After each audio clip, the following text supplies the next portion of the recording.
In Part 1 of our Enlightenment screencast, we will consider how new patterns of thought affected the ways that people studied social problems. The first big idea is that Enlightenment thinkers or philosophers believed all institutions should follow natural laws to produce the ideal society. We start with the path to enlightenment. 18th century intellectuals use ideas of the scientific revolution to re-examine all aspects of life. The Enlightenment was a philosophical movement that attempted to apply reason to human behavior. By reason, they meant application of the scientific method to help understand all aspects of life, not just science. The ideas of the Enlightenment would be influential for political and social reform.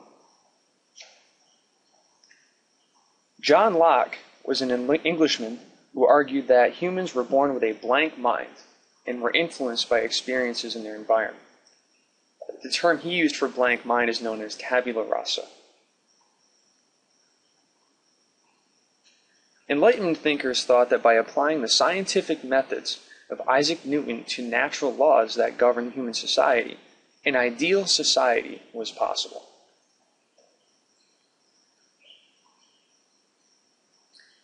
Now, a quick discussion question.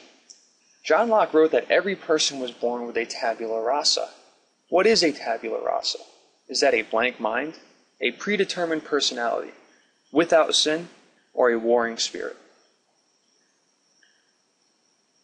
If you thought a blank mind, you would be correct.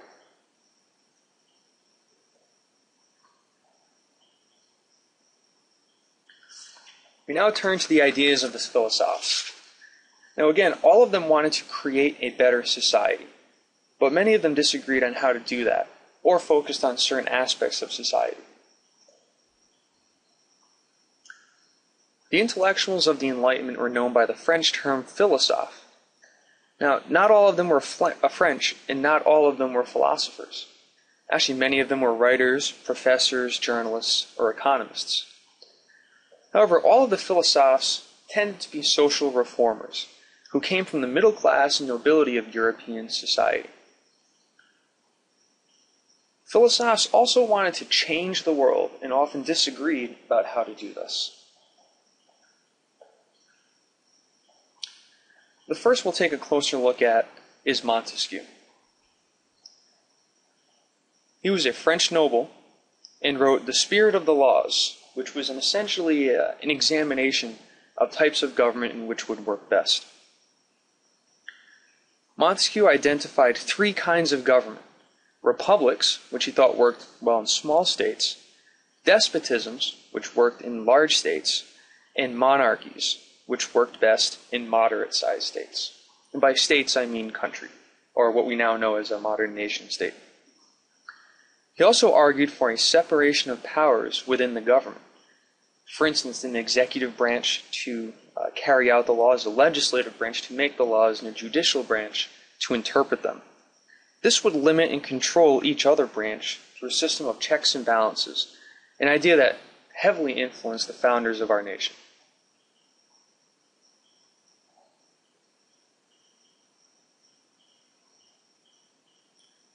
We next turn to Voltaire. He lived in Paris and gained wealth and fame from his writings. In his 1763 work, Treatise on Toleration, he argued for religious toleration amongst many religions. He was also a proponent of deism, a philosophy based on reason and natural law that many of the philosophers followed.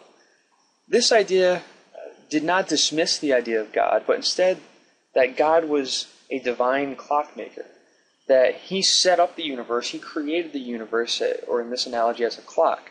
He set it in motion, and now it runs according to natural law, meaning that God does not have a hand in every single thing that goes on. He instead got the ball rolling. He got everything working. We next turn to Diderot.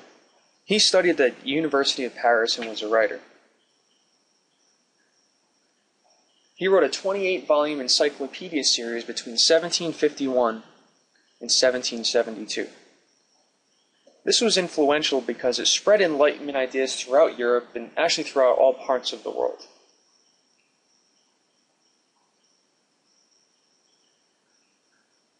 To wrap up, which philosopher influenced the development of the United States Constitution with his ideas of a separation of powers? Was it A. John Locke, B. Montesquieu, C. Voltaire, or D. Diderot?